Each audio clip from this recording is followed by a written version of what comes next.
In 1889, workers cataloging fragments in the British Museum's Department of Ancient Near Eastern Antiquities logged an entry for tablet BM 78941, a clay shard, no larger than an adult hand. Its surface dense with wedge-shaped impressions, so fine, so tightly packed, they almost looked like they were made by something smaller than a human stylus. Like insect legs. Like the trace of a nervous hand, working too carefully, too precisely, as if the clay mattered more than the person pressing into it. The object had arrived decades earlier from the ruins of Nineveh, mixed among thousands of other pieces excavated from King Ashurbanipal's library, a 7th century BCE archive buried when the Assyrian capital fell. For years it sat in storage, one broken voice among countless others, waiting for the one thing it required, not belief, not imagination, not devotion, literacy. Someone who could read Akkadian cuneiform well enough to hear what a fragment was trying to say through missing lines and broken edges. When scholars finally translated the fragment in the early 20th century, they found something unexpected. This wasn't a king's boast, not a praise hymn, not an epic that begins with a hero's name and an enemy's roar. It read more like a document, procedural, administrative, almost clinical, a record of a crisis between divine authority and human population, written in a tone that refuses to perform for the listener. The tablet preserves part of an epic known today as Atrahasis, composed originally in Old Babylonian around 1700 BC, copying traditions that were already ancient when the scribes first pressed reed to clay. And at its center sits a moment the Sumerians and their successors found significant enough to copy and preserve and transmit across centuries. The moment when humanity slowly, procedurally, not in a single dramatic uprising, stopped complying with what the gods expected. Not because the text wants to stage a rebellion with speeches, not because the text needs a spectacle, but because the text is documenting an escalation. Humans multiplied. They became loud. And the god and little chief administrator of earthly affairs and holder of authority over the tablet of destinies that governed cosmic order found the noise intolerable. He didn't destroy them immediately. That's one of the details that makes the story feel less like a myth we recognize and more like a case file. Instead, the text records a sequence of measured interventions. Plague first, then drought, then famine. Each one designed to reduce the human population and restore tolerable conditions. And at each stage, the text suggests humans found ways around the divine solution. No monsters, no enchanted swords, no chosen hero with a glowing destiny. Just policies, pressure, and a population that refuses by surviving. If you're listening to this from somewhere quiet, your bed, a chair, the stillness of late evening, leave a simple marker if you want your city, your country, the hour where you are. Not a speech, just a point on the map. It matters somehow that these questions are being heard at different hours of the world, in light and in darkness, because the texts themselves live in that same in-between space. The Atrahasis epic does not present the crisis as a sudden revolt. It presents something stranger, something bureaucratic, a system attempting to correct a problem and discovering that the problem adapts. The word the text uses for the human noise that disturbed Enlil is rigmu in Akkadian, huba in Sumerian. Terms that can mean literal sound, clamor, uproar, but which some scholars suggest might also carry connotations of disorder, loss of control, maybe even refusal of proper reverence. The mainstream academic interpretation treats it as overpopulation noise, pure and simple. And even if we accept that reading the question remains, why did this specific problem, human number and human volume, trigger such a systematic response? Why does the story sound like administrators escalating measures against a population that will not quietly diminish? BM 78941 is broken. The top half survives. The bottom half is lost to time or accident. What remains shows 3 columns per side, the script tiny and precise. The clay baked hard either by ancient fire or by the flames that consumed Nineveh when it fell. The surviving portion describes a God's council meeting, debate, decision-making, a question posed over what should be done about humanity's refusal to diminish quietly when asked. Other fragments from the same composition survive in other collections. BM 78943 preserves another portion of the flood decision. Tablets excavated from Sippar and Nippur add pieces to the narrative. The Metropolitan Museum in New York holds a fragment describing part of the plague sequence.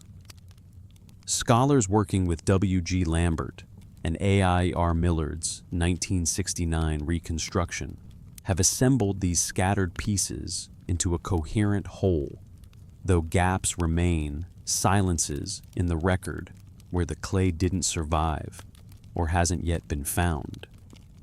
And the story those tablets preserve does something that refuses to sit neatly in our categories of myth or history. It describes a time when humans were created for a specific purpose, to perform labor that divine beings no longer wish to perform themselves. And then it describes the moment when that arrangement began to fail. Not necessarily because humans stopped working, but because they multiplied beyond the carrying capacity the gods had intended. They became too many, too loud, too present. And when divine authority tried to correct this through conventional means, disease, resource scarcity, environmental pressure, humans adapted, they survived, they continued. The text doesn't celebrate this survival. It doesn't condemn it. It records it with the neutral precision a bureaucrat might use to document a policy failure. Enlil tried plague. The humans endured. He tried drought. They managed. He tried famine. They reorganized.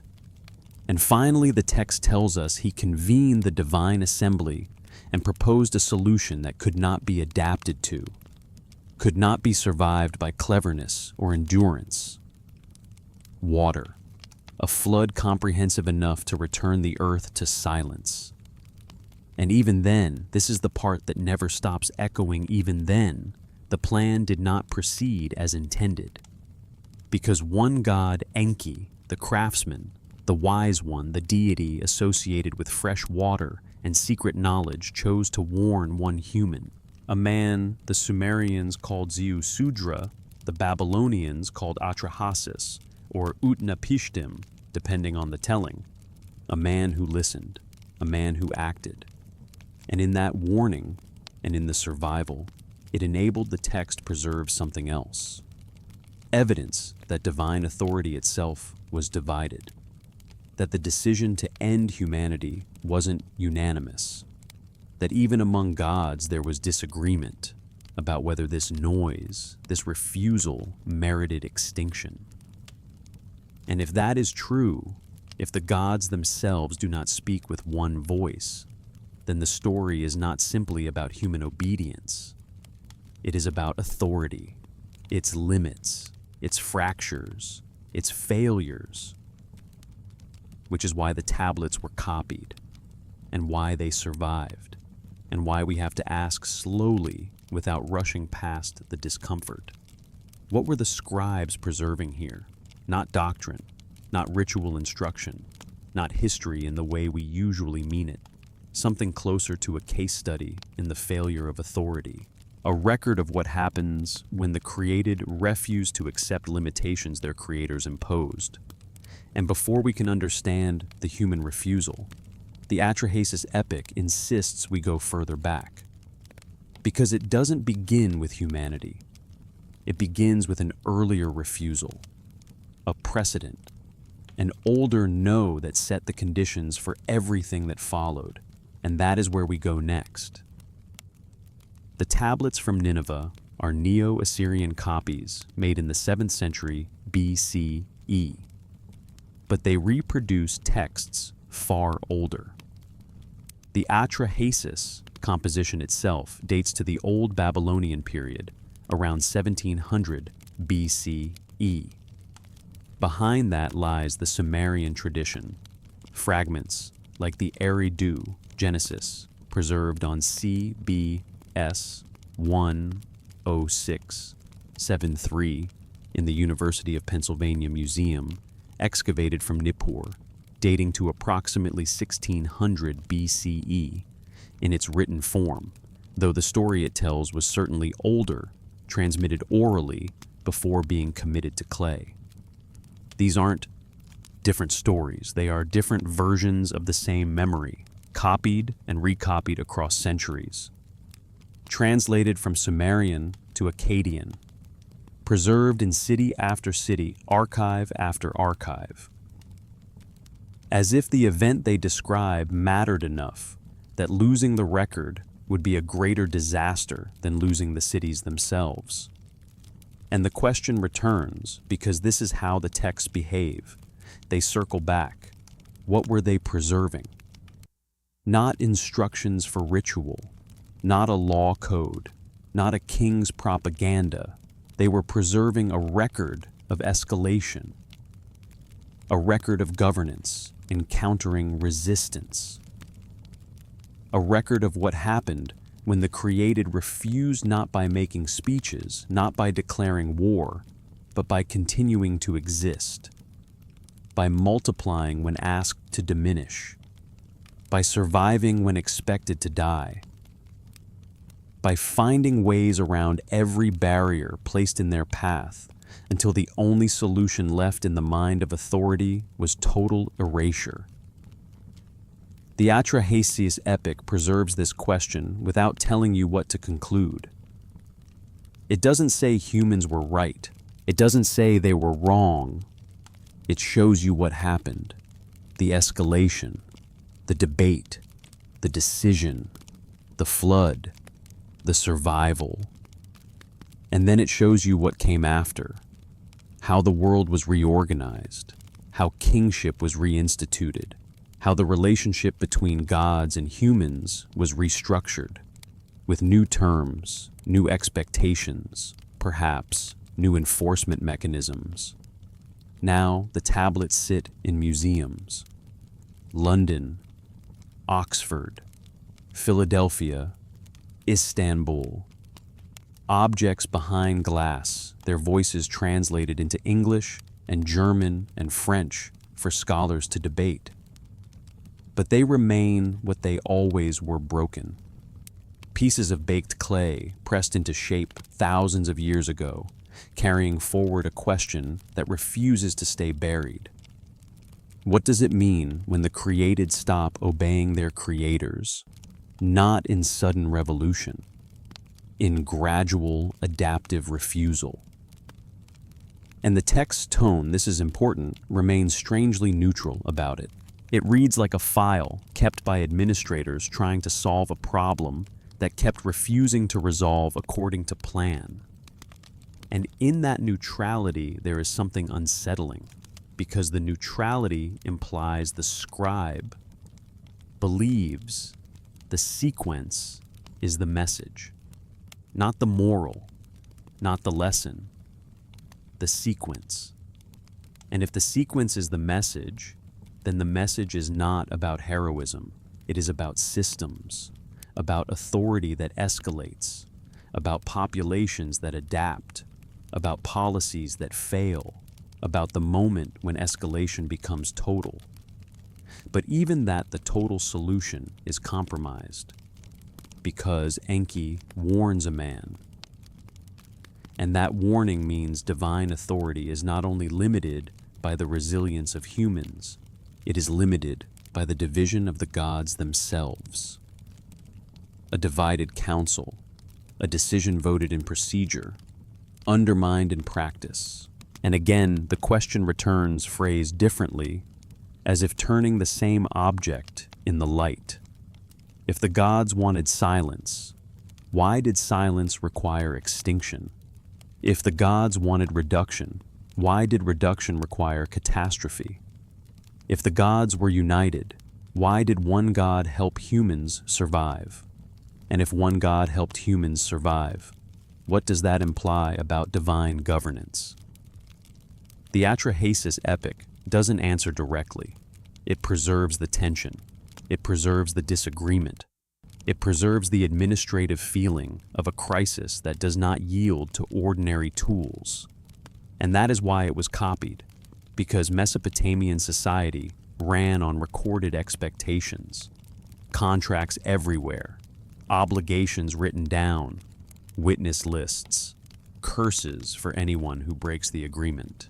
And yet, here is a story preserved like a contract of cosmic failure, showing what happens when expectations are not written down for the weaker party, when limits are implied rather than stated, when enforcement comes after the fact, when the only agreement is the imbalance of power itself. But before we move into that later philosophical problem, the agreement no one remembers making. The Atrahasis epic insists we remember something else first, because the human refusal is not the first refusal. The epic begins with a different crisis, an earlier one, a refusal that came from beings who were not mortal, a class of divine laborers, a strike at the foundation of cosmic maintenance. The Akkadian texts call them the Igigi. You will see the term spelled different ways across copies. The important thing is how they function in the narrative. They are younger gods, lesser in rank than the great Anunnaki who hold authority over heaven-earth and the subterranean freshwater ocean called the Apsu. And the text is specific about the arrangement. The Igigi dig canals, clear rivers, maintain irrigation systems, perform the physical work that keeps the ordered world functioning. This is not a world that runs itself. This is a world that must be managed, and management requires labor. So the labor falls on the ones low enough to be ordered, numerous enough to be used, and insignificant enough to be exhausted. They do this for 40 years, according to some passages for longer, according to others. Time measured not in human terms, but in the endurance of those doing the work. And then one day, procedurally, not romantically, they stop. Tablet. One of the Atrahasis describes the moment with a clarity that feels almost modern. The Igigi, worn down by endless labor, convened among themselves. They made a decision. They burned their tools, the spades and baskets used for excavation work, the implements of their assigned tasks. Then they marched at night to the dwelling of Enlil, the god who administered earth and held authority over their labor assignments. The text preserves their approach. They surrounded his house while he slept, a confrontation staged not as battle, but as demonstration. A collective withdrawal of labor presented as non-compliance rather than negotiation. Enlil, awakened by his vizier, responded as authority often does when challenged. He summoned the other great gods to council. Anu, the Sky Father, came from heaven. Enki, lord of the Apsu and god of wisdom, came from the waters below. The assembly convened not to crush the rebellion immediately, but to understand it. to determine whether the Igigi had legitimate grievance or merely weakness of character, and Enlil asks them directly in the language the text preserves. "Why have you surrounded my house? Are you declaring war?" And the Igigi answer with specificity. They are not declaring war. They are declaring exhaustion. The work is too hard, the distress too great. The labor is grinding them down. The Akkadian term suggests not just fatigue, but something closer to consumption, a wearing away that cannot continue. And notably, the divine assembly does not dismiss this complaint. Anu, presiding over the council, acknowledges the legitimacy of the grievance. The work is indeed too heavy. Their distress is excessive. And then Enki intervenes with a solution, not to eliminate the work, to transfer it, create a new class of being to perform the labor, design them for that purpose, give them enough capacity to do the work, but not so much awareness that they will refuse it the way the Igigi have. Make them mortal so their population can be controlled. Make them dependent. Make them manageable.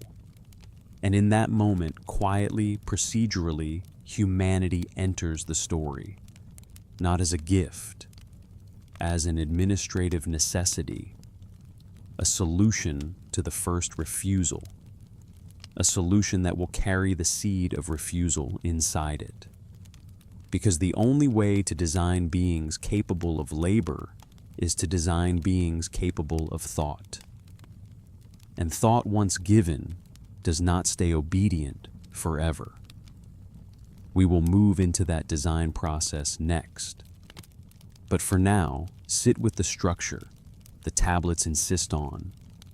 Before humans refused, gods refused. Before the flood, there was a strike. Before population became noise, labor became unbearable. And once refusal succeeds, once in a cosmos, it becomes a precedent that will haunt every later attempt at control. The Atrahasis epic doesn't open with humanity. It opens with labor, with the work that makes the world run, and with the fact that even gods, at least some gods, are not free from that work. The cosmos, as these texts imagine it, is divided into spheres of responsibility. Anu in the heavens, Enlil on earth, Enki in the subterranean waters, the Apsu, and beneath that structure, the physical tasks that keep order functioning: canals, rivers, irrigation, maintenance. This is not a garden that sustains itself. This is a system that must be kept in shape. And the labor falls on the Igigi, younger gods, lesser in rank, numerous enough to be a workforce, expendable enough to be overworked. The text is specific. They dug canals, cleared rivers, maintained irrigation systems. They carried baskets. They worked the earth into productivity. And time passes in the epic in a way that feels heavy. Not because the numbers are meant to be audited like a modern calendar, but because the point is endurance. The point is how long you can carry a burden before the burden becomes the only thing you know. They did it for 40 years, in some passages, for longer in others. Time measured through the body, through the work itself, and then one day they stopped. Not with a grand declaration in a public square, not with a manifesto. They convened among themselves. They made a decision. They burned their tools, spades, baskets, implements. The objects that symbolize obligation become the objects that symbolize refusal. And then they marched at night, not in daylight, not in festival procession, at night, to Enlil's dwelling. And they surrounded his house while he slept. It is staged not as battle, but as siege. a demonstration of capacity, a withdrawal of labor that becomes a withdrawal of compliance.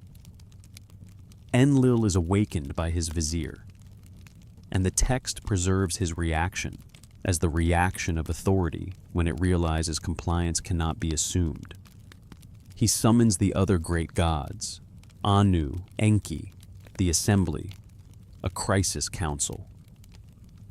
And then Enlil asks the Igigi a question that is both accusation and recognition. Why have you surrounded my house?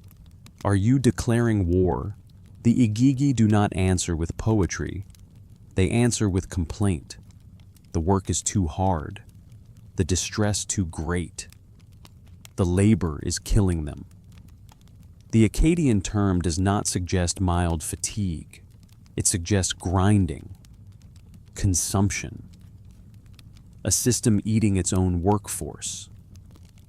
And the remarkable thing, the detail that keeps returning in the mind because it refuses to fit a simple morality, play, is that the divine council listens. Anu acknowledges the grievance. The work is indeed too heavy. Their distress is excessive. Authority validates complaint. Not because the Igigi are sympathetic characters in a modern sense, but because the system requires their labor, and the system has reached the edge of what their bodies can carry, which forces the council toward the only kind of solution that preserves order, not to remove the work, to reassign it.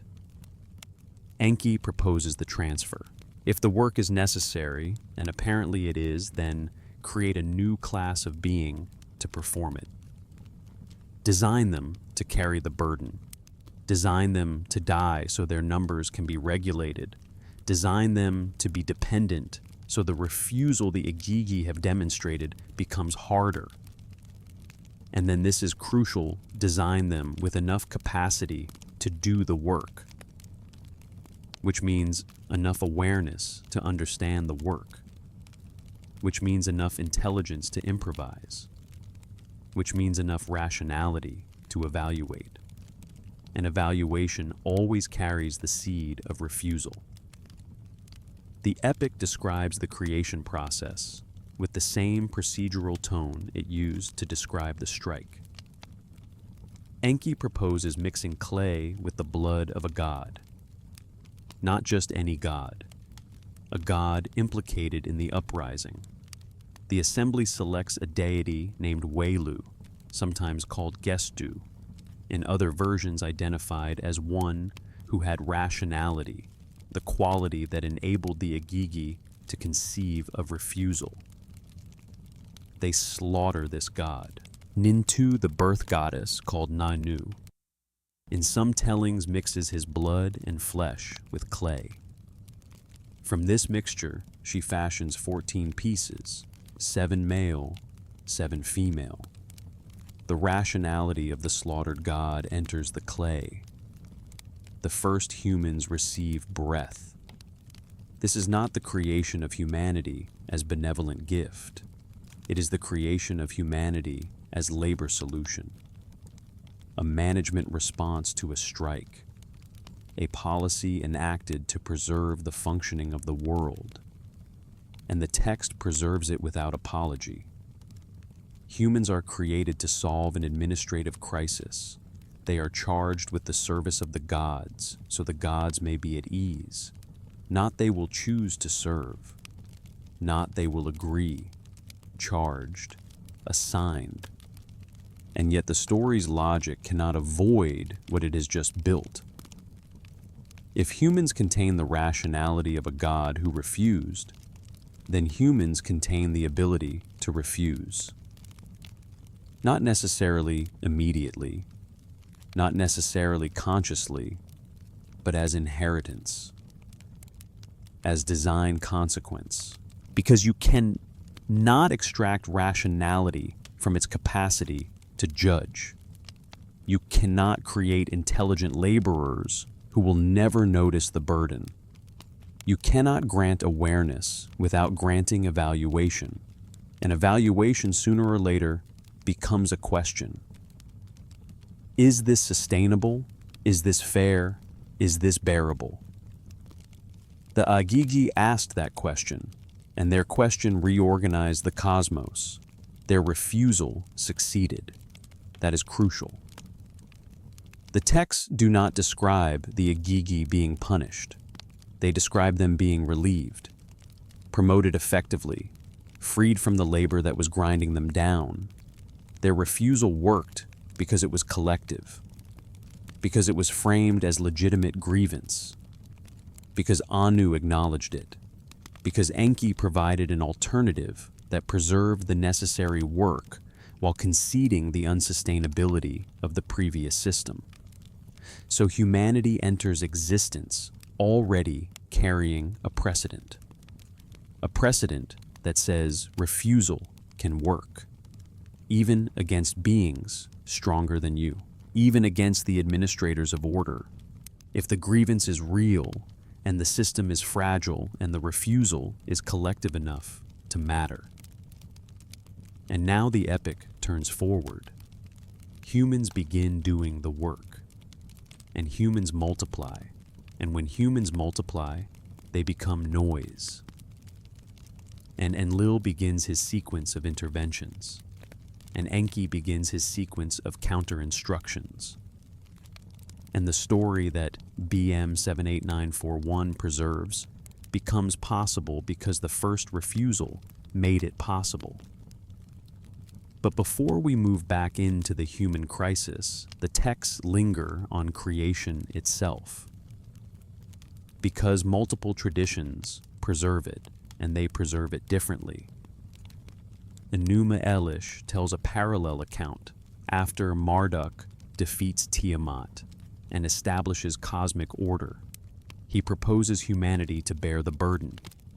The assembly surrenders the rebel leader Chingu, and from his blood, Ea Enki creates humankind. Different detail, same solution.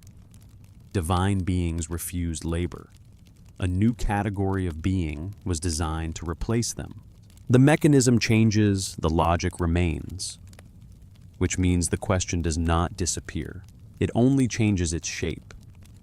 How do you create beings capable enough to do complex labor, but limited enough that they won't refuse? And if you cannot do that, if you cannot separate intelligence from evaluation, then the crisis with humanity is not a surprise. It is the delayed consequence of the first solution. We will follow that next. The creation process, as these tablets tell it, does not feel like a single divine proclamation. It feels like procedure, material selected, method agreed, substance mixed, forms shaped, numbers counted. And what is missing, what is striking by its absence, is consent. Humans are made. Humans do not agree to be made. The texts describe intention, not negotiation. They describe the gods deciding what humans should be, what capacities they should have, what purposes they should serve. And they describe the means by which those purposes are installed, clay and divine blood compulsion embedded in the substance itself. In Atrahasis, Enki proposes mixing clay with the blood of a god identified as one who had rationality. The assembly selects Welu, sometimes called Gestu. They slaughter him. Nintu mixes blood and flesh with clay. 14 pieces, 7 male, 7 female. A procedure so specific, it almost feels like it wants to be remembered as a process, not as a metaphor. And then humans breathe, not because they asked to, because a crisis required them. In Enuma Elish, the parallel is shaped by a different war, a different political theology. After Marduk defeats Tiamat, after the hierarchy is restructured, he proposes humanity again as a labor solution. The assembly surrenders the rebel leader, Chingu. From his blood, Ea Enki creates humankind. The text states the purpose plainly let him be burdened with the toil of the gods that they may freely breathe. Again, not agreement, assignment, charge, obligation declared into existence. These aren't contradictory accounts. They are complementary records of the same administrative logic. A labor problem exists. A new being is engineered to solve it. And the text preserves this not as benevolence, but as necessity. Humans weren't created for their own sake. They were created to solve a crisis that could not be solved any other way without crushing the rebels. Because the rebels were right, the work was too heavy. Their distress was excessive, and the system could not continue as it was. So, the system reorganized, and that reorganization required a new workforce. But the reorganization also required something else. It required rationality, enough intelligence to dig canals and maintain irrigation, enough cognition to perform complex tasks, enough awareness to learn routines, to follow instruction, to manage tools. And the texts do something that feels almost like a confession. They tell you where that rationality came from. It came from a God who had refused, a God executed for the purpose of transferring his capacity into clay. So humanity inherits not only labor obligation, humanity inherits the residue of refusal.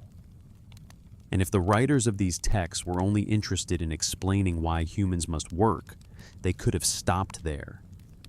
Humans work because the gods made them. End of story. But the texts keep circling because they seem to be preserving something more complicated. A lesson about design. A lesson about how you cannot build intelligence without building evaluation. And evaluation is the seed of resistance. The Louvre Museum in Paris holds tablets catalogued as A07836 fragments from the myth of Enki and Ninmah, another Sumerian composition approaching creation from yet another angle. Here the gods are laboring and complaining. Enki lies sleeping, or perhaps pretending to sleep. His mother Nama brings the grievance to him. She tells him to rise to use his wisdom to create a substitute who can bear the work the gods are performing. Enki responds by describing how to make humanity from the clay of the Apsu, the primordial waters he controls. He instructs Ninmah. She forms humans. And the text describes a testing phase. Ninmah and Enki create various types of humans, some with disabilities, some with limited capacities. They determine what design will serve the intended purpose while remaining sustainable for both creators and created. This version includes something the Babylonian accounts largely omit: negotiation about design itself. Enki and Ninmah debate what kinds of beings should exist, what limitations are appropriate, what capacities are necessary. Creation becomes iterative, experiment and adjustment, an attempt to find a balance that will hold. And the fact that multiple versions of this story survived Sumerian and Akkadian scribes copying different tellings across centuries suggests they found the question genuinely important. How do you create beings capable enough to perform complex labor, but limited enough that they won't refuse it the way the Agigi did? And the answer the texts imply is quiet, almost reluctant. You can't. You cannot design a being intelligent enough to do sophisticated work, but incapable of recognizing when that work becomes unbearable. You cannot install rationality without installing the capacity to evaluate. And once a being can evaluate, it can judge its own condition. And once it can judge its own condition, it can say no. The Igigi rebellion proved this. Their refusal demonstrated that consciousness once granted includes the ability to judge one's own burden and withdraw cooperation when the burden becomes intolerable. Humanity inherited that capacity, not as flaw, as inheritance, as consequence, as the inevitable cost of creating a labor force that can think. The texts are explicit about it. Humans received the flesh and blood of a god who had refused, who possessed rationality as a defining characteristic. This wasn't accident or contamination. It was design, or at least the unavoidable consequence of using divine substance to create mortal beings. You can't extract consciousness from its tendency to evaluate and resist. So the Igigi, after the creation of humanity, disappear from most narratives. They become background figures, mentioned occasionally, no longer central. Their burden transferred to the beings formed from clay and divine blood. They achieved what they sought: relief, recognition, reassignment. Their refusal worked, and humanity became the solution to the problem their success created. This context matters for everything that follows in Atrahasis. When humans later multiplied, when they became numerous and loud, when Enlil's response escalated from plague through famine to flood. The precedent of the Igigi hung over the crisis, because the gods had already seen refusal succeed once. They had already reorganized their system once in response to collective resistance from beings they outranked and administered. The Igigi rebellion established that authority in this cosmos wasn't absolute, that even divine plans could be disrupted by subjects who found those plans unsustainable, that negotiation and reorganization were possible outcomes when the created challenged their creators. Humanity wasn't present for the Igigi rebellion, but humanity was created from its residue, formed in its aftermath, designed to solve the problem it created. And the texts suggest humans carried forward something of that first refusal, in the blood, in the rationality, in the very capacity to adapt.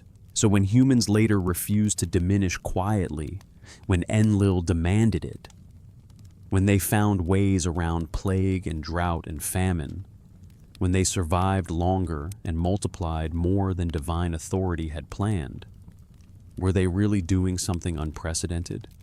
Or were they simply enacting the capacity the gods had built into them? The tablets don't answer directly. They present the sequence: Igigi labor, Igigi rebellion, Igigi success, human creation, human multiplication, human refusal, divine response. And the pattern sits there waiting, like the rationality of Welu himself, slaughtered but not destroyed, dissolved into clay but not eliminated, living forward in every human who will later refuse to comply with limits they find unbearable. In the next part, we return to the human crisis now with the Igigi precedent in mind, because the human noise problem is not separate from the first refusal. It is downstream of it. It is what happens when you solve one labor crisis by creating beings who inherit the ability to recognize crisis. And then, sooner or later, those beings do exactly what rational beings do. They survive. They multiply. They adapt. They refuse, not always loudly, but effectively. And Enlil begins escalating. The Enki and Ninmah tradition lingers where the Atrahasis tradition moves on. It lingers on design, on the question that sits behind the entire narrative, like a shadow behind a wall. If you need beings to do complex work, you need them to be capable. And if they are capable, they will eventually be capable of noticing when the work is too much. So, the story becomes in a strange way not only about gods and humans, it becomes about engineering, about systems, about unintended consequences that are not really unintended, just unavoidable. In the Enki and Ninmah fragments, A07836 in Paris, CBS 02168 in Philadelphia, the gods are not described as issuing a single decree, "Let there be man." They are described as experimenting. Ninmah forms humans with various limitations. Enki finds roles and sustenance for each. Then Enki creates a being so limited it cannot properly function and challenges Ninmah to care for it. The text reads like a contest, a demonstration of creative skill. But underneath the playfulness is a serious problem. What limitations are appropriate? What capacities are necessary? Where is the line between usefulness and danger? And notice what is absent. The clay does not consent. The beings being formed do not choose their design. The entire process is unilateral, which means the question of legitimacy, what binds the created to the creator's expectations, doesn't appear as a legal contract. It appears as raw structure. The creator makes. The created is made. The creator assigns. The created is assigned. And yet the texts keep returning to refusal as if they know assignment is not the same as compliance. The Agigi were assigned. They refused. Humans will be assigned. And the question is not whether they will refuse. The question is how refusal will appear in a world where the created are mortal, controllable, vulnerable to drought and plague and flood. Because mortal beings cannot besiege a god's house the way the Agigi did. They cannot surround Enlil at night and force negotiation with the same leverage. So what does refusal look like when you lack power? It looks like resilience. It looks like adaptation. It looks like survival. It looks like multiplying when you are expected to diminish. It looks like continuing. The Atrahasis epic preserves the human refusal in those terms, not as open war, as endurance. And the more you sit with that, the more you realize why the text treat it as a crisis. Because endurance can be a form of resistance. Survival can be a refusal. A population that will not die when pressured to die is, from the perspective of authority, a population that is not obeying. And in a system built on maintenance, on managing the world so it stays productive, unmanaged population growth becomes disruption, noise, rigmu, huba, not necessarily in decibels, but in control, in the loss of control. So the question returns again, phrased another way, as the narrative insists on circles. Did humans refuse because they were rebellious? Or did humans refuse because they were designed to survive? Because the 14 original forms included 7 male and 7 female specifically to enable reproduction. Population growth wasn't human failure to follow instructions. It was human success at being what they'd been designed to be. They worked, they maintained temples, they served divine purposes, and they multiplied.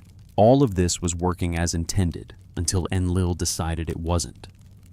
Until the god who administered Earth determined that humans had become too many, too loud, too present. And notice what the text does not record. It does not record Enlil communicating population limits to humanity.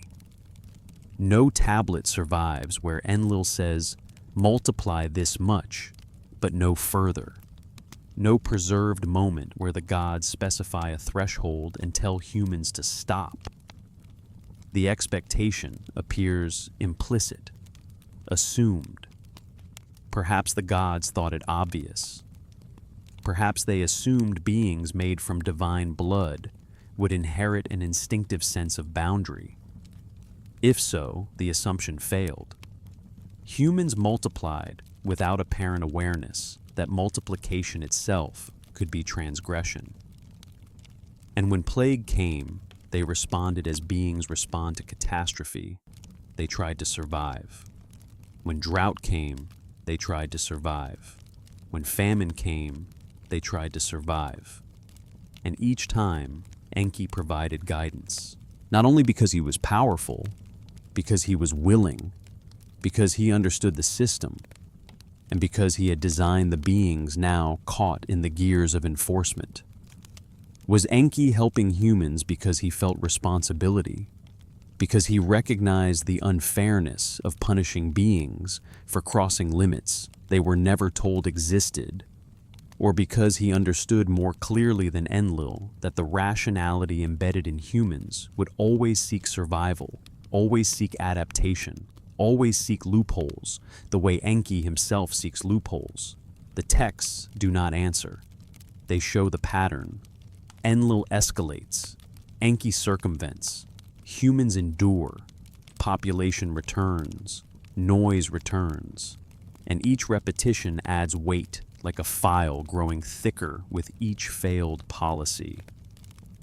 And the fact that scribes copied that pattern, preserved it, taught it suggests they weren't preserving only the flood.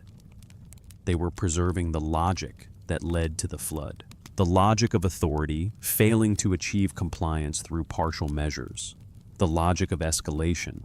And the more you look at that logic, the more it begins to resemble human governance. Not mythic, institutional. Which is why the Atrahasis epic feels like a dossier, because it is not just telling you that a flood happened. It is showing you how a system arrived at the point where a flood felt like the only remaining option. And that brings us to another question that the texts keep circling but never solve. If Mesopotamian society recorded contracts everywhere, loans, marriage, property, temple, duties, why is there no contract for the relationship between gods and humans? No tablet where humans formally agree to the terms of their existence. No witness list. No clause, no curse, just creation, just assignment, just expectation. And then later punishment when expectation is not met. This is where the next section of the story slows down even further, because now the crisis is not only about population, it is about legitimacy, about obligation, about the agreement no one remembers making, and the unsettling possibility that the agreement was never made at all. When archaeologists excavate ancient Near Eastern sites, they find contracts everywhere. Clay tablets recording loans, property transfers, marriage arrangements, temple duties. The mundane bureaucracy of civilization pressed into clay and baked for permanence. These texts are explicit about terms. They name the parties involved, specify the obligations, include witness lists, sometimes add curses for anyone who breaks the agreement. Mesopotamian society ran on documented expectations. Relationships formalized and preserved so memory wouldn't become the sole arbiter of who owed what to whom. And yet the relationship between gods and humans appears nowhere in this format. No tablet survives recording the moment when humanity formally agreed to the terms of their existence. No document in which humans accept the obligations built into their creation. No moment of consent, no signature, no seal. The texts describe humans being made, not humans agreeing to be made. They describe divine intention, Enki proposing humanity as solution to the Agigi labor crisis, the assembly approving the design Nintu, forming the first specimens from clay and divine blood. But they never describe humans accepting the arrangement. Perhaps the gods' assumed agreement was automatic. After all, how could created beings object to the conditions of their creation when those conditions were established before the beings existed to object? The logic appears in Enuma Elish, Tablet 6.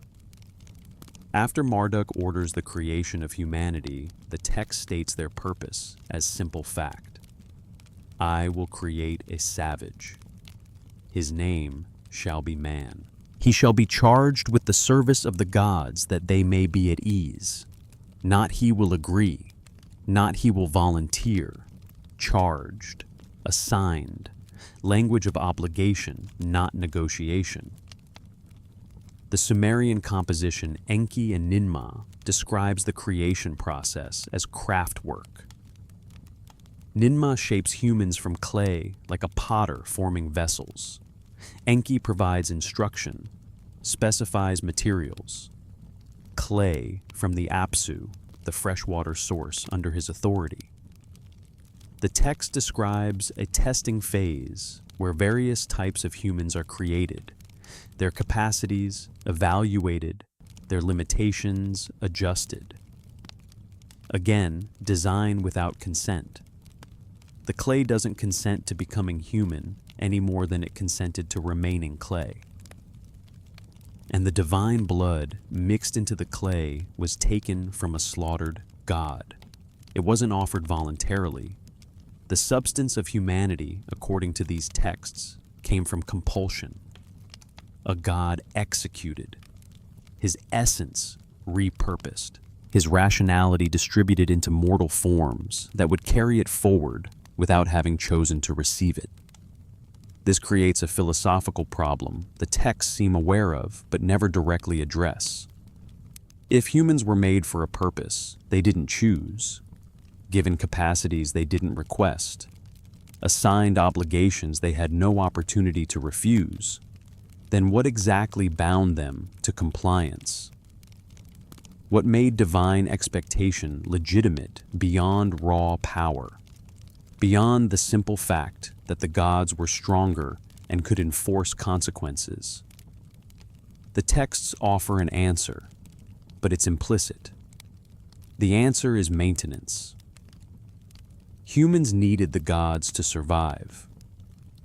The Mesopotamian worldview held that gods maintained cosmic order, ensured floods came on schedule, kept the sun moving, regulated seasons. In Atrahasis, when Enlil sends drought, it works. Rain stops.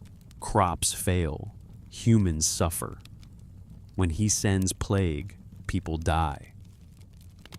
The gods controlled systems humans depended on.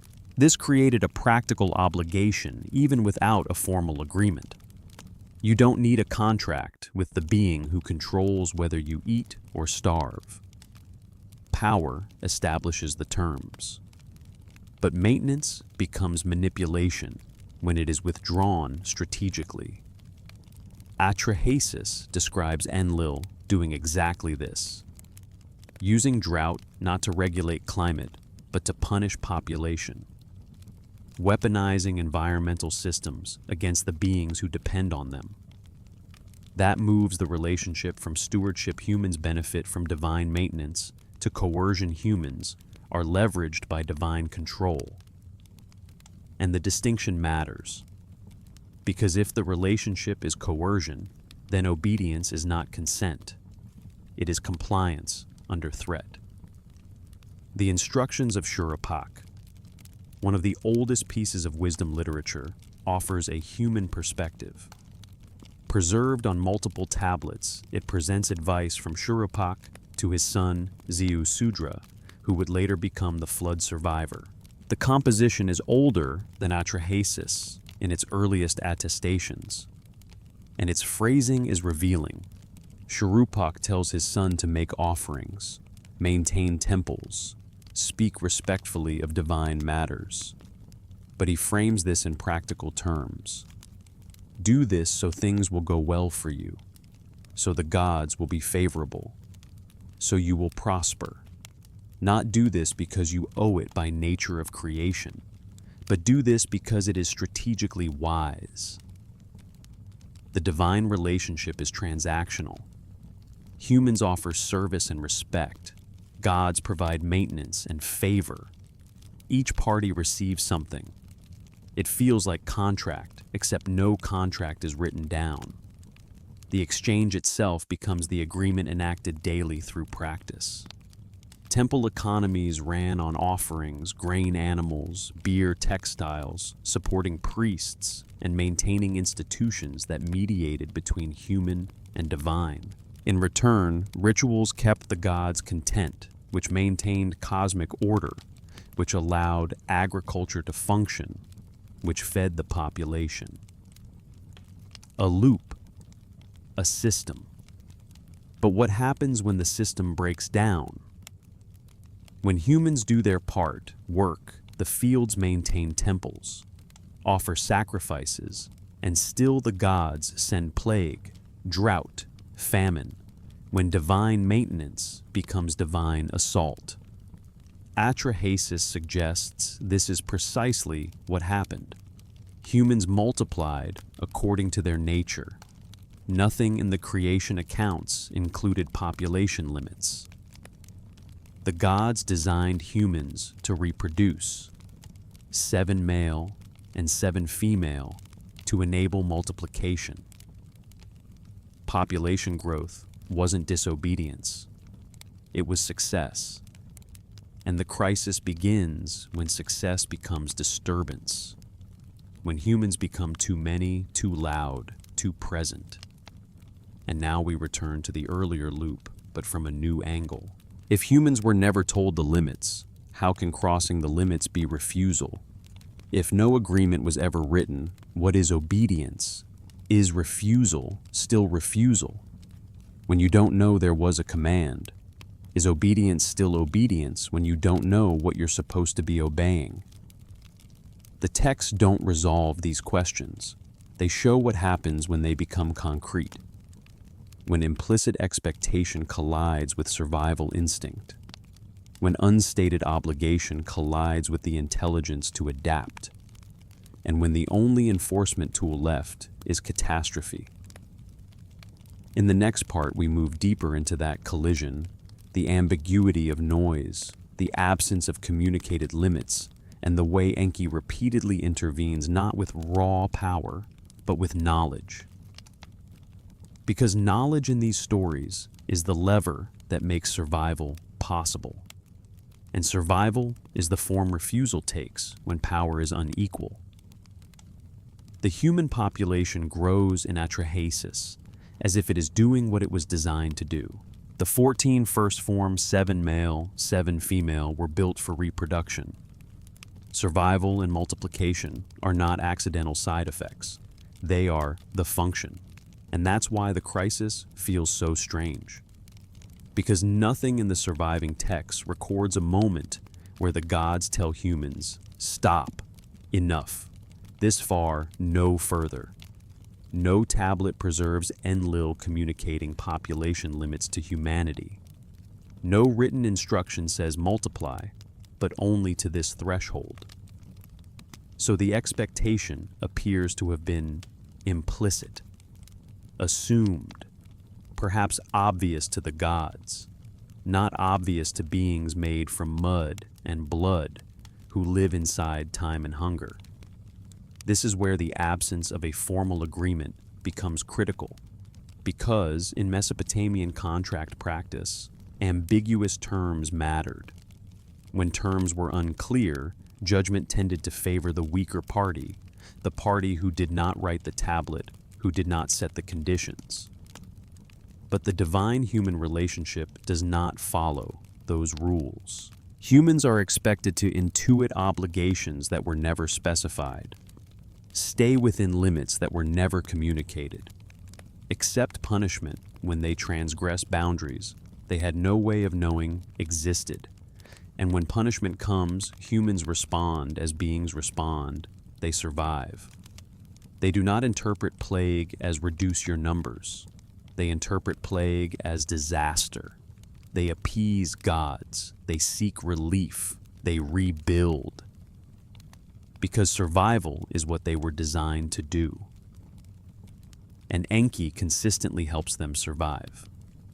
When Enlil sends plague, Enki instructs humans on how to appease the plague god with focused offerings, undermining Enlil's population reduction.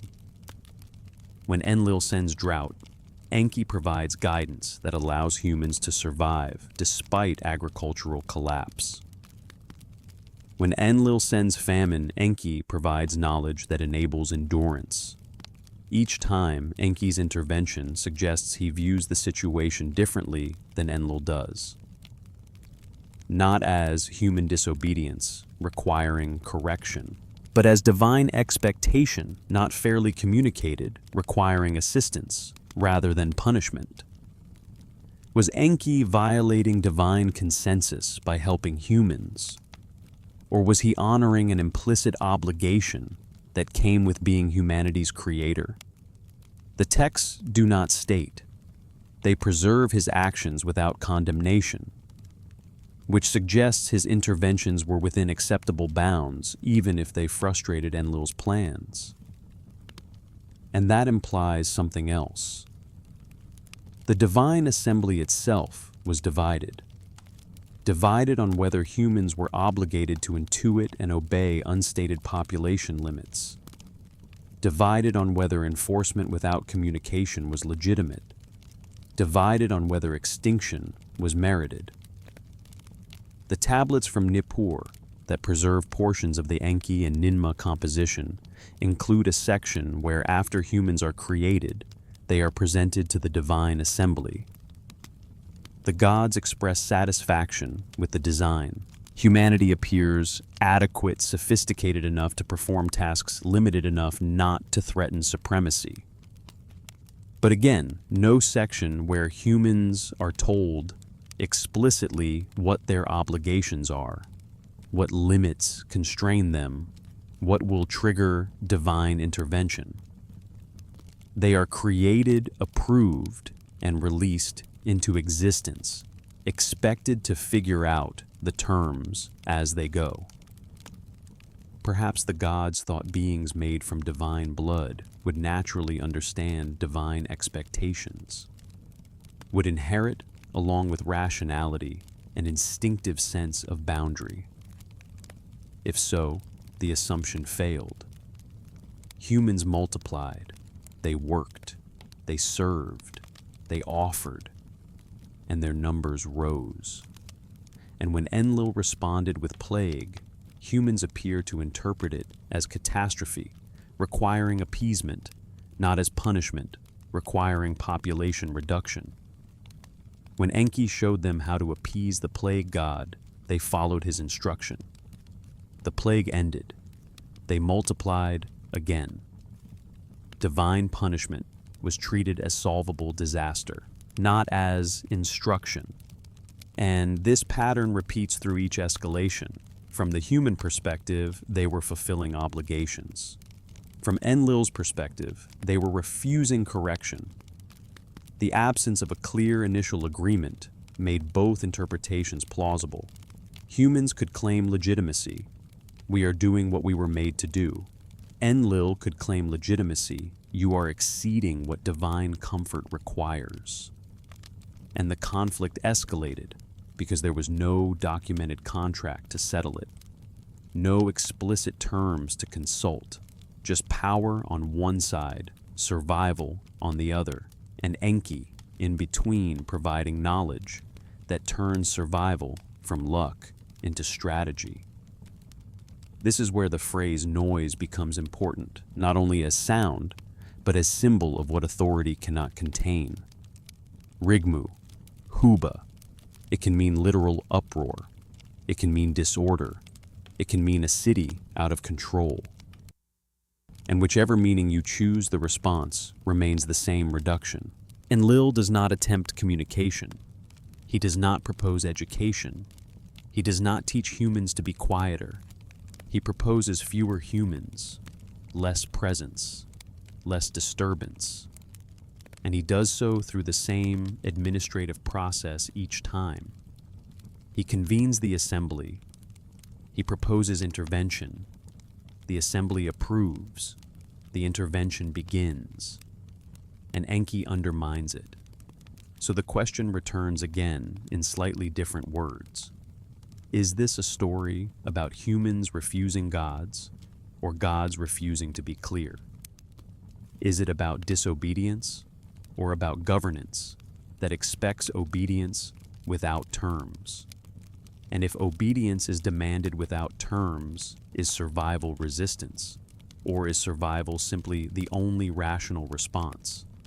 The tablets preserve this ambiguity deliberately. They do not resolve it. They show you what happens when it becomes unsustainable, when population success becomes administrative crisis, when maintenance becomes coercion, when partial interventions fail, and when authority concludes that only total erasure can end the dispute.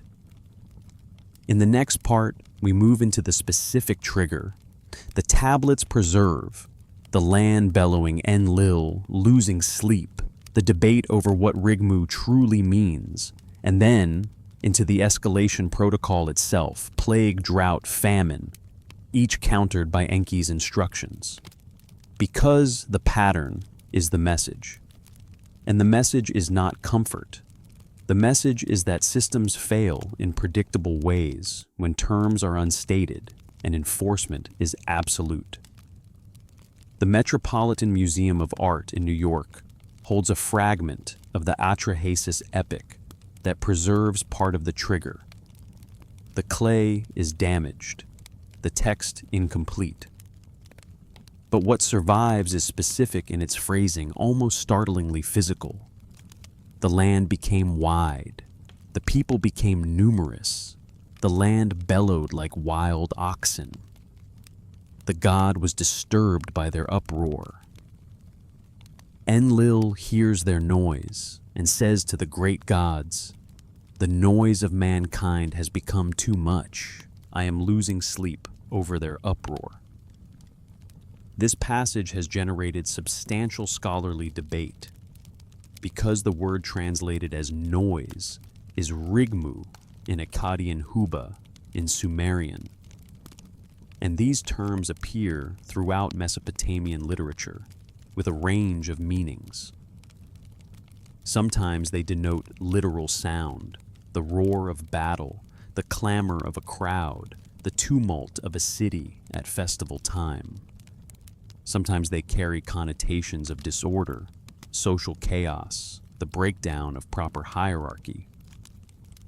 When a Sumerian king claims to have ended the Huba in his city, he means he restored order, not that he made people quieter. So, which meaning applies here? Was Enlil bothered by literal, acoustic noise from too many human voices? Or was noise a metaphor for something else, rebellion, impiety, loss of proper reverence? Perhaps even the kind of organized disturbance that makes a population less controllable. The text itself does not resolve the ambiguity. It presents Enlil's complaint without clarifying whether the problem is decibels or disorder. But it does make clear the response. Systematic, escalating, targeted at reducing human population. Enlil does not propose teaching humans to be quieter. He does not propose communicating limits. He proposes reduction. Fewer humans would mean less noise, whether noise is literal or metaphorical. W.G. Lambert, whose 1969 translation, with A.R. Millard, remains a standard reconstruction, favored the literal interpretation, overpopulation, as straightforward environmental problem. Too many people making too much sound in too small a space.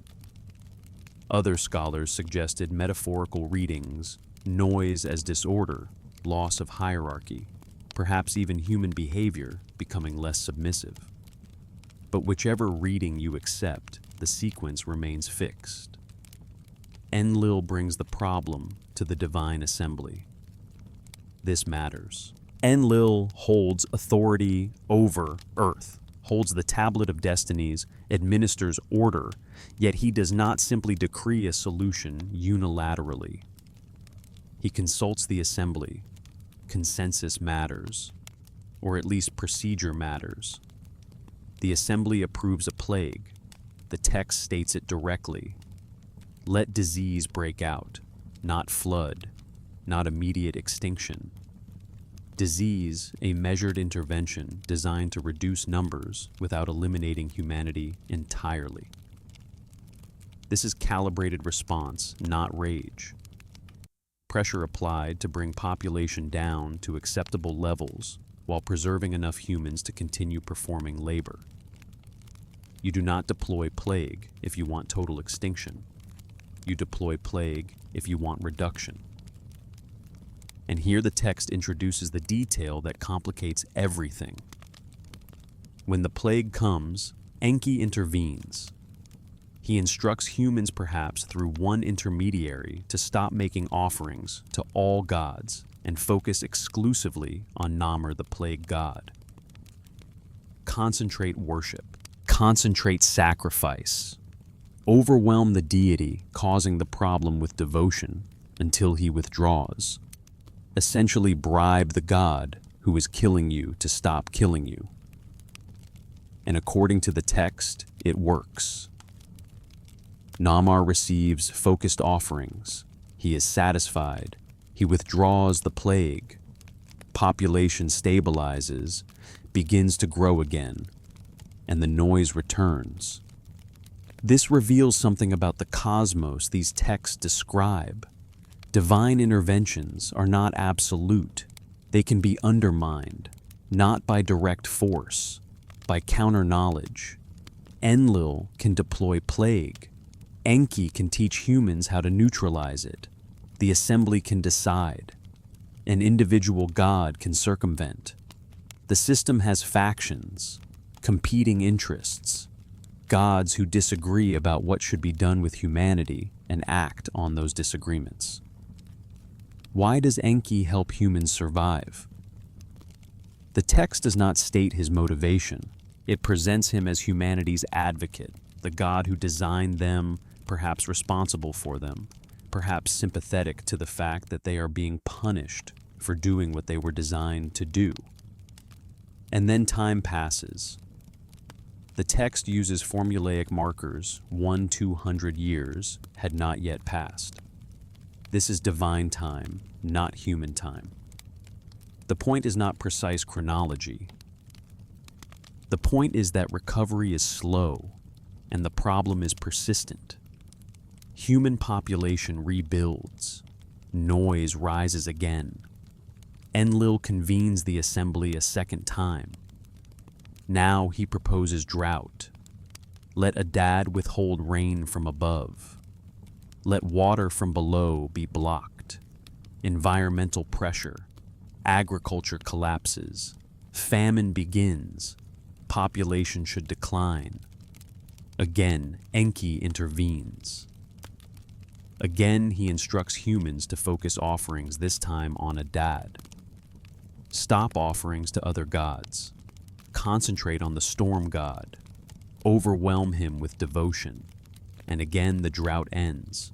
Rain returns. Agriculture recovers. Population resumes growing. And now the question returns, because the pattern demands it. What does it mean when a population learns that divine enforcement can be negotiated?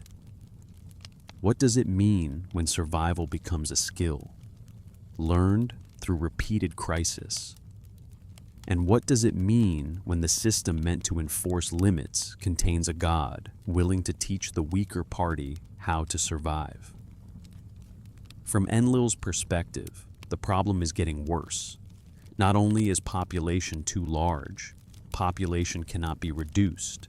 The tools of control are being neutralized. And the neutralization itself teaches humans a dangerous lesson: they have agency. They are not simply recipients of fate. They can act. They can target worship. They can manipulate incentives. They can endure. So the third intervention arrives. Enlil convenes the assembly again. Now the proposal is famine that cannot be ended by negotiating with a single deity, not drought alone. A more comprehensive collapse fertility withheld. Fields yield little. Grain does not form. Nisaba withholds abundance.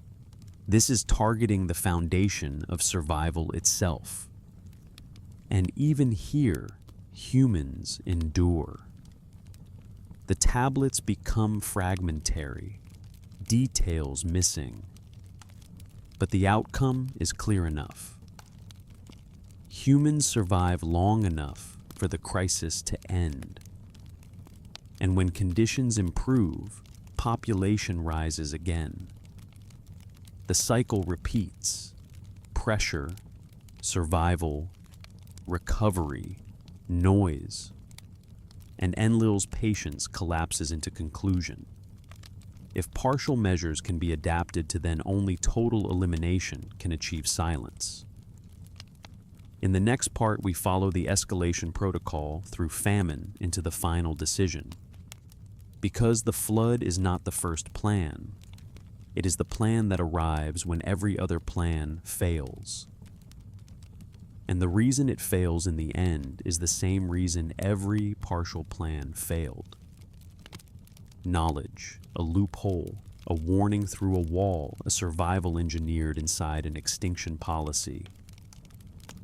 There's a pattern in atrahasis that reads less like myth and more like documentation. Problem identified, solution proposed, assembly approval, implementation, observed outcome, adjustment, repeat. Enlil approaches the human population problem not with immediate overwhelming force, but with calibrated pressure. Each intervention targets a different vulnerability. Each is designed to reduce numbers while preserving enough humans to do the work they were created for. This is not divine rage expressed through instant annihilation. It is administrative problem solving, methodical, escalating, testing what level of pressure will achieve the desired outcome. First plague. The fragments describe Enlil bringing the problem to the assembly. Human noise has become intolerable. The assembly approves deploying Namar. Humans begin dying. Population contracts. Noise diminishes. And then Enki intervenes. Humans should cease offerings to all gods except Namar. Concentrate worship on the deity causing the plague. Overwhelm him with devotion until he withdraws.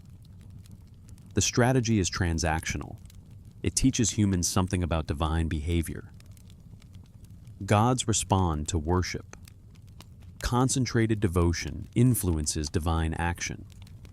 Focused offerings can redirect punishment. This is not merely survival. This is learning the system. And when the strategy works, when Namar withdraws, the lesson becomes validated. Humans learn that divine authority is not monolithic, that individual gods can be influenced, that the system can be negotiated with. From Enlil's perspective, this is catastrophic. A legitimate intervention is undermined, not by force, by knowledge, by a god sharing system mechanics with the population being controlled. Time passes. The text marks it in formulaic language. Population rebuilds. Noise returns. Second drought.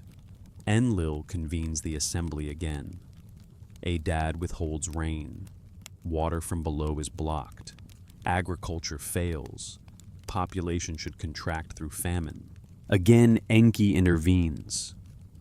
Again, concentrate worship. Stop offerings to other gods. Focus on Adad. Overwhelm him with devotion. The drought ends. Rain returns. Agriculture recovers. Population rises. Noise returns.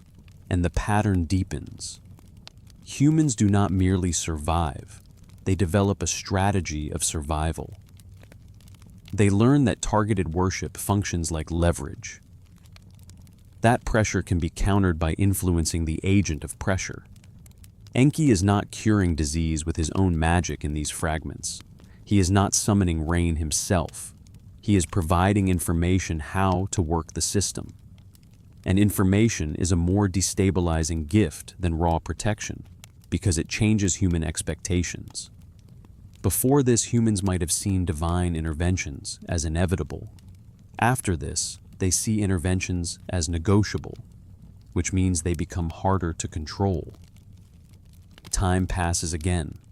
The formula repeats. Third famine. Not famine caused by drought alone, which can be ended by persuading a dad. Famine that targets fertility itself. Fields yield little. Grain does not form. Nisaba withholds abundance. This is a more sophisticated intervention, harder to counter through single deity bribery. The tablets here are fragmentary, but they preserve enough to show suffering, desperation, population decline, social breakdown, and still endurance. Humans survive. Enki's guidance becomes more complex, perhaps shifting from ritual leverage to practical survival strategies.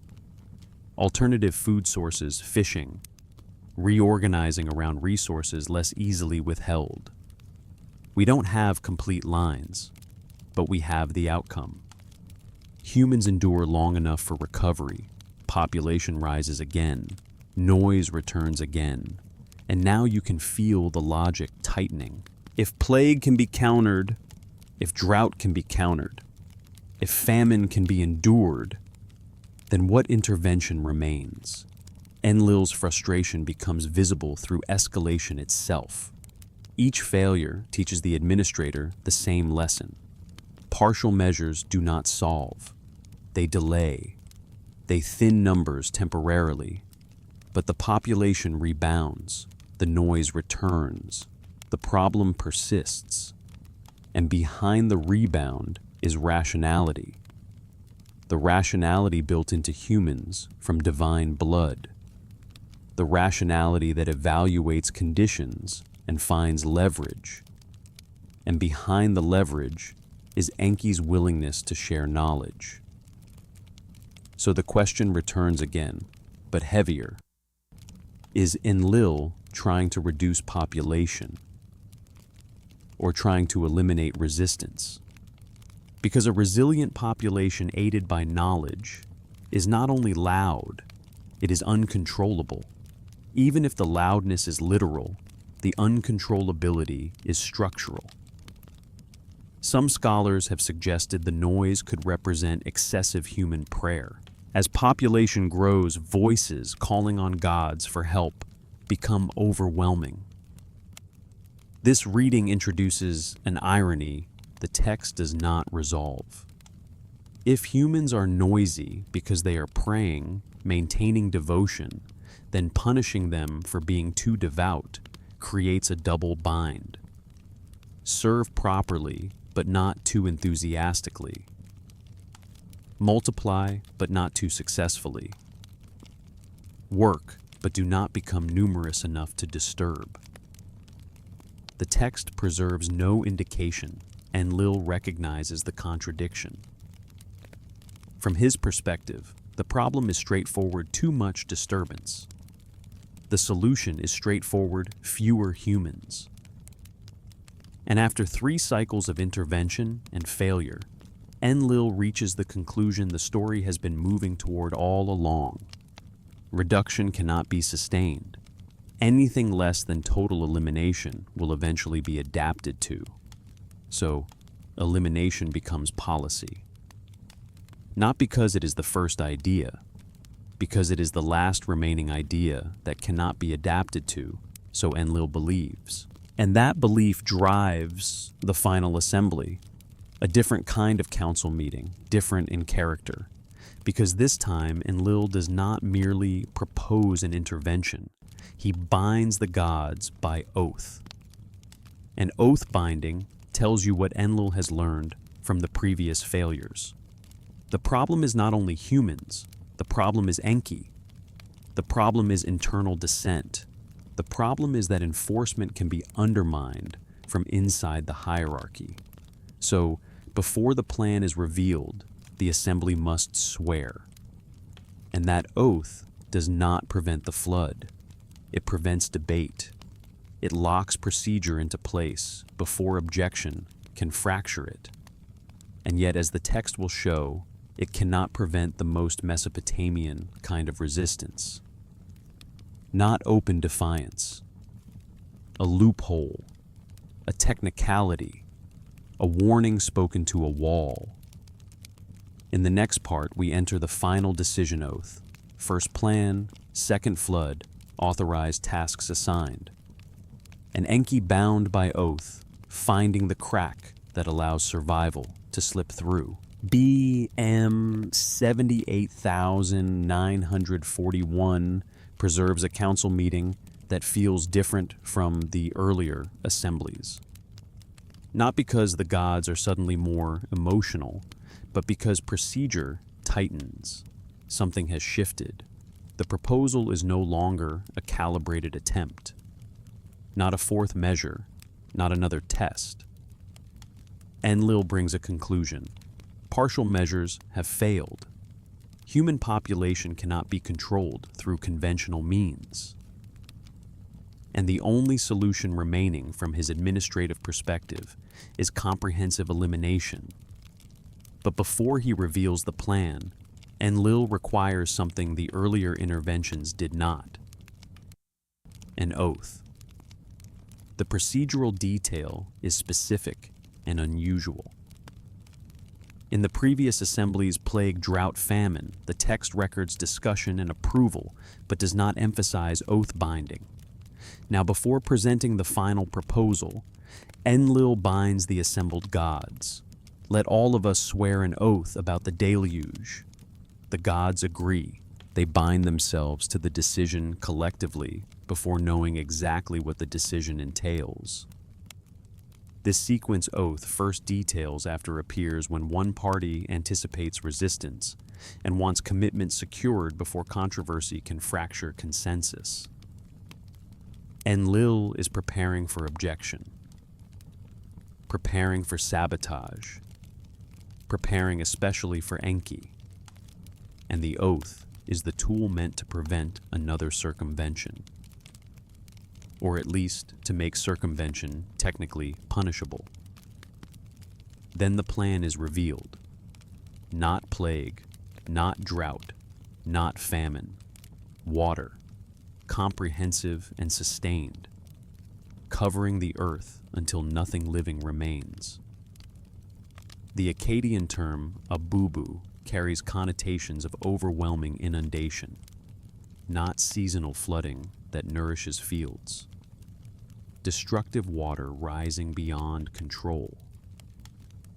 Eliminating rather than sustaining. The assembly approves. The text states this simply: no debate preserved, no dissent recorded. But the next section reveals what procedure cannot guarantee. Agreement is unanimous in form, not in practice.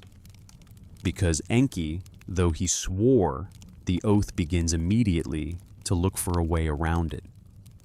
The text describes Enki's dilemma explicitly. He has sworn not to reveal the gods' decision to humanity. He is bound to silence. But the oath does not prohibit speech to non-humans. Walls, reeds, structures, objects.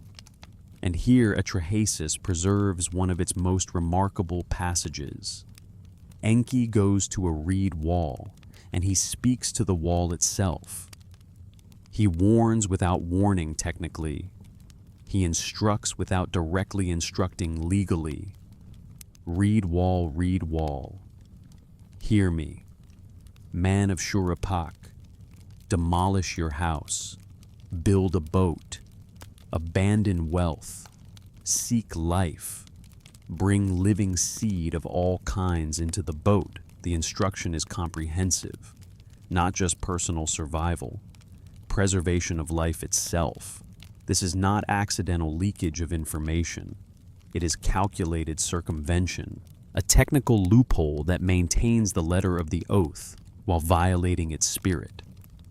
Enki speaks to the wall, not to the man. But the man hears, and the warning reaches the one it is meant to reach. Why this man? The tablets name him Atrahasis, exceedingly wise. Whether that is personal name or title, the text presents him as someone who has already received Enki's guidance during previous crises, someone who understands, someone capable of implementing complex instruction, someone who has learned through the plague and drought and famine cycles that Enki's strange advice leads to survival. So when Enki warns through a wall, Atrahasis does not dismiss the instruction. He treats it as practical consultation. He asks questions. He seeks specifications.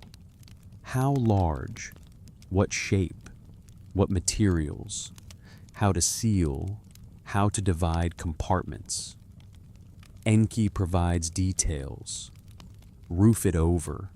Seal it with pitch. Design dimensions. The versions differ in specifics across traditions, but the tone remains technical. Engineering, not mystical poetry.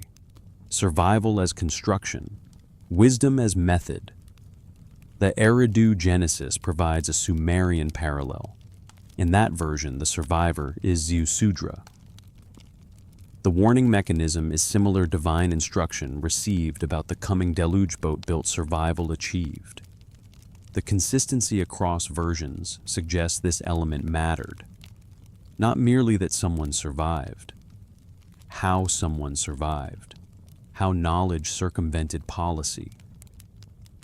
And now another question returns, because the text invites it, and because it cannot be avoided. Why warn only one man? Why not warn more? Why not ensure mass survival? The texts do not answer explicitly, but the logic of oath and procedure suggests constraint. Enki is bound. He can exploit a loophole once without open defiance. But orchestrating mass survival would be obvious betrayal, a direct violation of the oath. And there is another possibility implied by the structure. Enki may not be trying to preserve the entire population. He may be calibrating preservation to allow reduction to succeed. If everyone survives, Enlil's problem remains unchanged and would trigger another intervention. If only a remnant survives, the population is reduced dramatically. Silence returns. Enlil's purpose is largely achieved. Yet humanity continues. This is compromise enacted through action rather than debate. Extinction partially succeeds. Preservation partially succeeds. And the result is a smaller population that can rebuild under new terms. The Assembly's final decision, then, is both absolute and circumventable, both formally binding and practically undermined, both the end of humanity as it existed and the beginning of humanity as it will continue. And the text preserves this contradiction without resolving it. Enlil distributes tasks for implementation. Adad provides rain. Others tear out dikes and moorings. Flood becomes coordinated action, not random storm. Systematic elimination planned like an operation. But coordination creates vulnerability. Any one god cannot stop the plan. Yet, any one god can undermine the plan by enabling survival inside it. Enki cannot prevent flood. He can ensure flood does not fully accomplish its purpose. So the council's authority is real, and its unity is fragile. And once again, we return to the core question, phrased in the way the tablets force us to phrase it. When authority makes a decision, what matters more, procedure or implementation? And when dissent has knowledge, can it undermine even the most comprehensive plan? The flood will come, but so will the boat. And now we move into the figure. The story keeps circling the one man who listened. Because in these texts, survival is not granted arbitrarily. It is enabled by knowledge, by attention, by the capacity to act when instruction arrives in impossible form. The Penn Museum tablet, CB S10673, damaged and incomplete, preserves the Sumerian flood account. The fragment does not give us everything, but what survives describes a king named Ziusudra receiving warning about the coming deluge, and it presents him as distinguished by a specific quality: not strength, not wealth, not magic. Attention. He listened.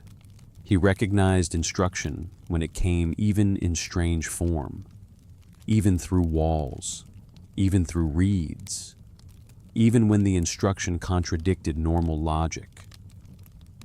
Demolish your house, build a boat, prepare for water that has no precedent. The Atrahasis epic uses a different name. Atrahasis exceedingly wise, but preserves the same characteristic. This is someone who had already received Enki's guidance through earlier crises. He has learned the pattern. Enki speaks. Enki's instruction seems strange. Enki's instruction works. So, when the warning arrives, he does not dismiss it. He consults, he asks questions, he gathers specifications. The exchange reads like technical consultation: dimensions, materials, sealing technique, internal division. The texts preserve these details not to entertain, but to record method. Atrahasis begins building. The process takes time. Materials gathered, workers recruited, resources redirected away from normal life. And around him, according to later versions, other humans continue their routines, unable to see why someone would build a massive boat far from navigable water. Skepticism, mockery, normal life continuing beside an unseen apocalypse. The texts do not linger on sentiment. They linger on procedure. Boat built, boat sealed, life loaded. And then the door closes, and those inside are committed. They cannot leave. They cannot change their minds. They can only endure the dark interior while water rises outside. The story does not frame this as heroic adventure. It frames it as survival protocol. And once again, the question returns, not because we want a neat answer, but because the narrative itself refuses to settle. Was Ziusudra saved because he was pious, or because he listened?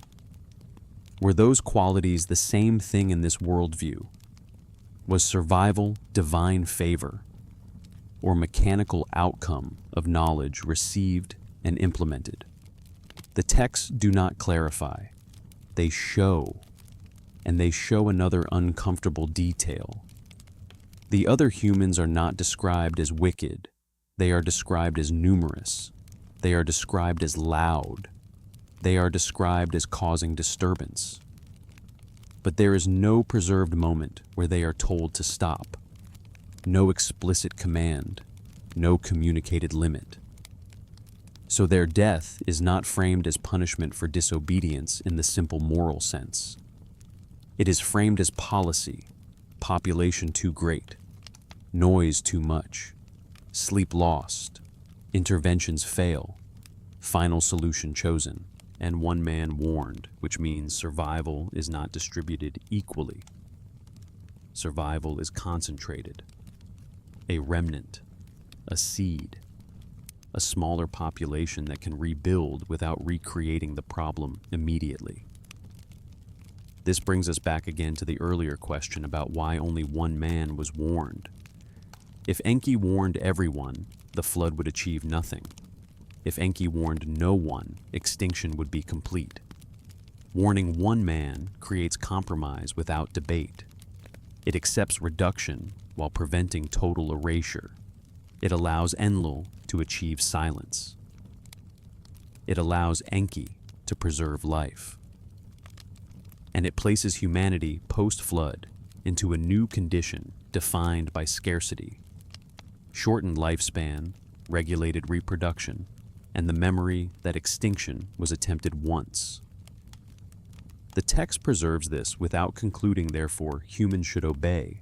Instead, it preserves the pattern of crisis. And then it preserves what came after: reorganization, new terms, new enforcement, which suggests the gods recognized what the crisis revealed. Unstated limits produce conflict, and conflict escalates until the system breaks. So after the flood, the system changes. But even as it changes, the record remains. The record is copied and recopied. Through old Babylonian schools, through Neo-Assyrian libraries, through city after city, even as cities fall. And now we reach the strange meta layer of the story. The archive beneath the silence. Because the very existence of BM 78941 is an echo of the narrative it preserves. Nineveh burned in 612 BCE. Ashurbanipal's library was buried. The fire that destroyed it inadvertently preserved it baking tablets that had been dried but not fired, hardening them into objects durable enough to survive burial excavation, cataloging, and study. What was meant to be destroyed became permanent. What should have been lost was preserved precisely because someone tried to eliminate it. There is an irony here that mirrors the flood narrative itself. Enlil attempted comprehensive elimination of humanity. The flood came, waters rose, noise stopped.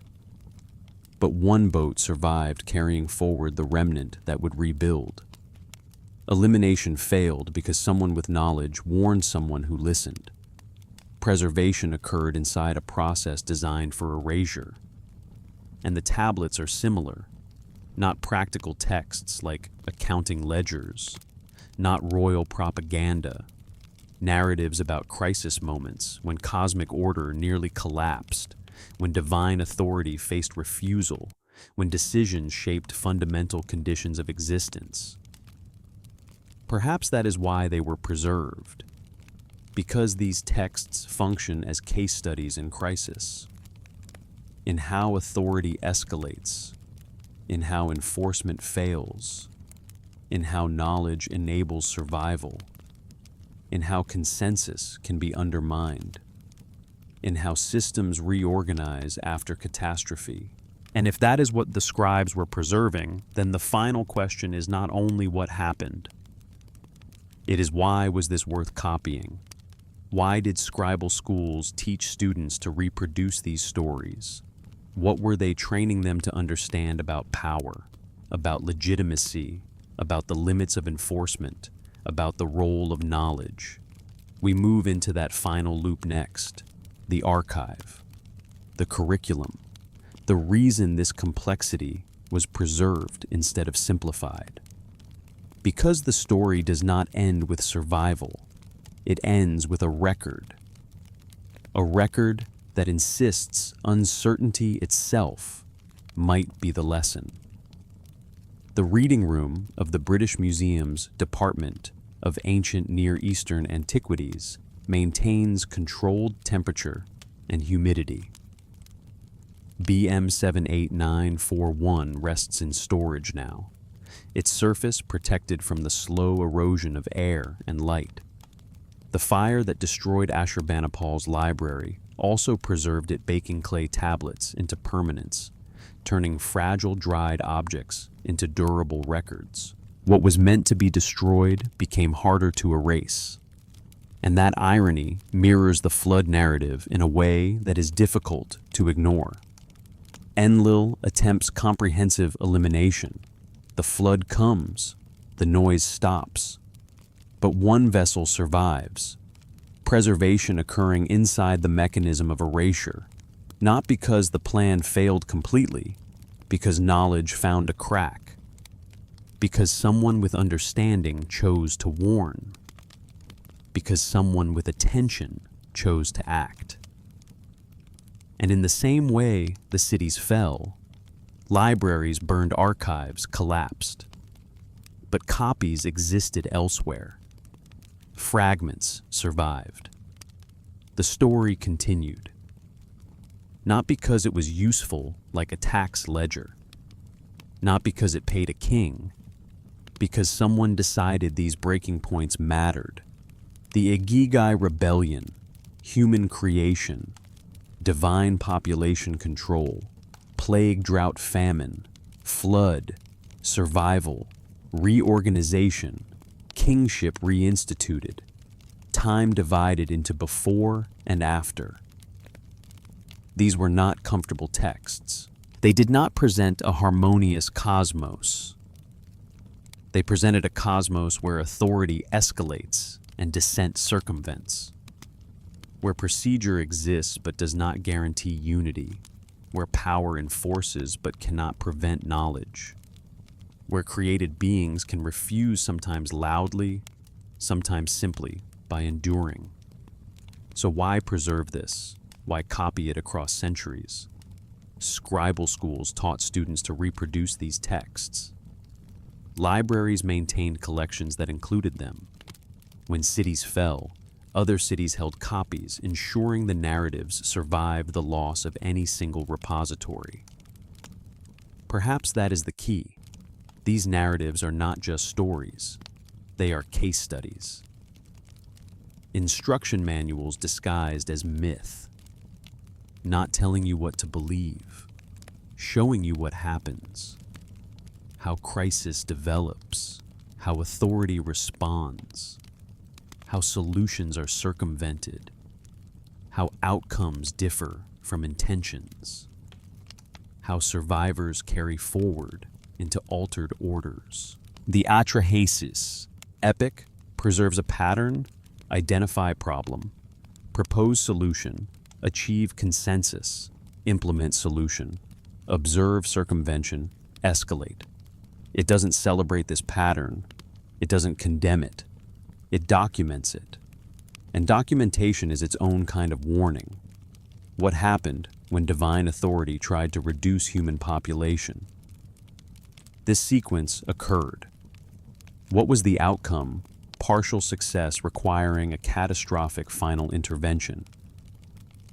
And even then, that final intervention was undermined. The Eridu Genesis preserves the Sumerian perspective. Ziusudra warned boat-built survival, achieved. The texts emphasize piety and attention. The instructions of Shurupak preserve practical wisdom, how to navigate uncertain conditions, how to listen, how to act on knowledge, even when others don't understand. The Sumerian king list encodes the administrative consequence. Time split into before and after, kingship reorganized conditions, altered. Together, these texts preserve not a single moral lesson, but a structural insight. That authority is complicated. That resistance is not always declared. Sometimes it is simply survival. That knowledge can substitute for power when applied strategically. That consensus does not guarantee compliance.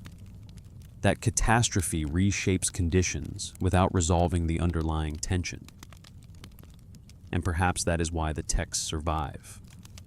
Because they preserve ambiguity honestly. They refuse to give simple answers. They do not resolve the conflict into clean heroes and villains. Enlil's concern is presented as legitimate within his role. Enki's assistance is presented as effective without being explicitly praised. Human survival is presented as fact, not as triumph.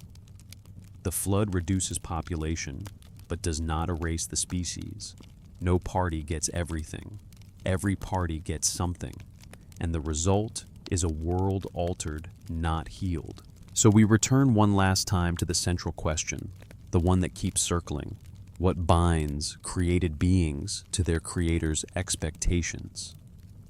When those expectations were never explicitly stated, is obedience still?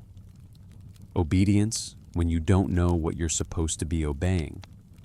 Is refusal still refusal? When you don't know, there was a command. And if authority enforces limits after the fact, is enforcement legitimacy or simply power?